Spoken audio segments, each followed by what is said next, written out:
And the Fed decides to get into the holiday spirit and spook the market today, sending interest rates skyrocketing. What's going on, y'all? My name is Kevin Weedmark, aka the Mortgage Mouth, coming to you. Another episode of the Daily Dose. Make sure you hit that subscription button so you never miss a beat.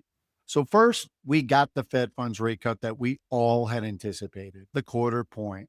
However, it was the comments that we were concerned about. It was those that had the potential to shake the markets, and that's exactly what they did. He did change his vernacular slightly and indicated that inflation is a little bit of a concern. I mentioned it last week when we had CPI released, and the super core number was a little bit higher than the anticipated number. I said then that was going to be something that the Fed could not overlook, although the market might. The Fed was not going to overlook that. And that to me is exactly why they made these comments today, coupled with the fact that they are absolutely flying blind. They have no data to go off of.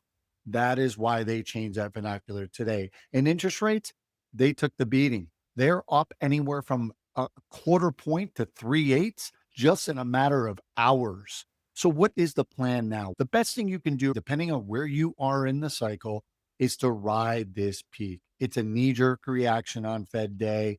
You're going to get an overt correction. What you need to do is have the ability to wait for those valleys again.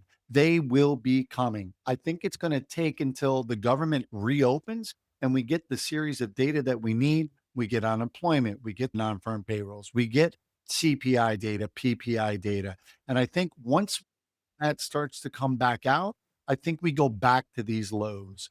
But as of now, with the Fed comments, traders are establishing a new floor. You are going to see elevated interest rates here now for a little bit until some piece of data comes out or some geopolitical front moves the market. We're moving back up into those lower to mid sixes, and you're just going to have to live with that until you can hit the valley once again.